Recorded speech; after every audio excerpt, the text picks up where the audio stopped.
Good morning students. आज हम श्रवण कौशल के जो विभिन्न दोष हैं उनके क्या क्या कारण हैं उनका अध्ययन करेंगे और उसी के साथ साथ में उन दोषों के जो निराकरण के उपाय हैं उनको यहाँ देखेंगे। तो सबसे पहले है श्रवण कौशल में दोष के कौन कौन से कारण हैं, किन किन कारणों से श्रवण कौशल में दोष उत्पन्न होते हैं। सबसे पहला कारण है मौखिक कार्य का अभाव।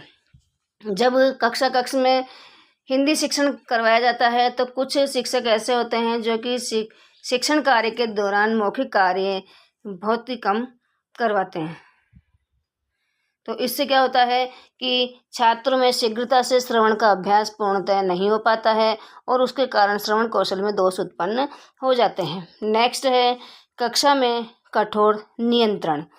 कुछ शिक्षक जो होते हैं वो कक्षा अनुशासन बनाए रखने के लिए कठोरता से कक्षा को नियंत्रित रखते हैं, जिससे कि छात्रों में भय का माहौल उत्पन्न हो जाता है, उनमें झिझक और संकोच आ जाता है, जिसके कारण वो चुपचाप कक्षा में बैठे रहते हैं, न तो वो पाठ को ध्यान से सुनने में रुचि लेते हैं और न ही समझने का प्रयास करते हैं। तो इस प्रकार से भी श्रवण कौशल में दोष उत्पन्न हो जाते हैं। नेक्स्ट है पाठ्य वस्तु की क्लिष्टता।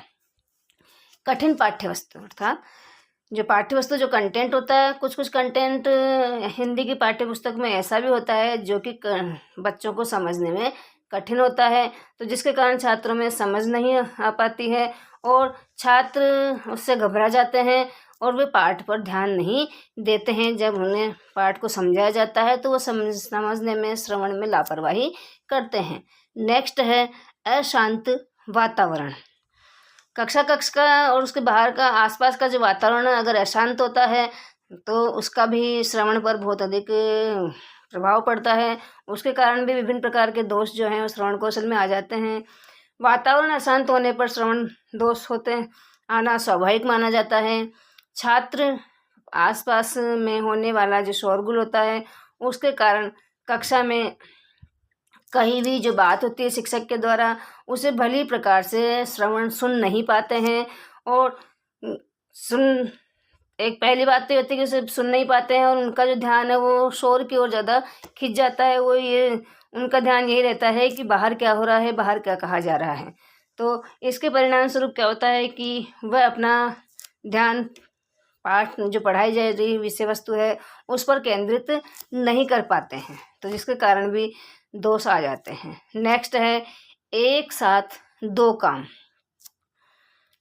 वर्तमान में प्राय ये देखा जाता है कि उच्च कक्षाओं में व्याख्यान विधि के अनुकरण के फलस्वरूप निम्न कक्षाओं में भी शिक्षक मौखिक कार्यों के साथ ही साथ लिखित कार्य करने के लिए छात्रों को अनुमति दे देते हैं, जबकि जो छोटी कक्षाएं होती हैं उनमें अलग अलग इस कार्य को करना चाहिए, मौखिक कार्य को अलग करना चाहिए, उसके बाद लिखित कार्य के लिए बालक को बताना चाहिए, बोलना चाहिए।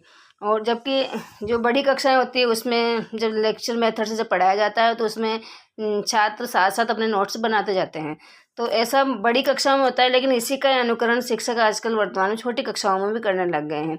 इससे बहुत अधिक हानि होती है।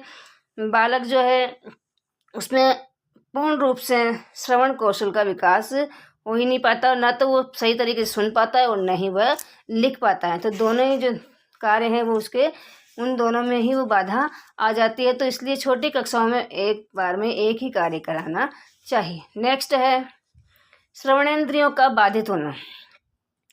जब छात्र में ये विकार होता है कि वह सही ढंग से सुन नहीं पाता है, सुनने संबंधित जो उसका जो सिस्टम है उसमें अगर उसमें बाधा होती है, उसमें कोई विकार उत्पन्न होता है तो उसके कारण वह सही तरीके से सुन नहीं पाता है और जो भी कुछ बताया जाता है उसे जब वो सही तरह से सुन नहीं पाएगा तो सही तरीके से उस विषय वस्तु को ग्रहण भी नहीं कर पाता है।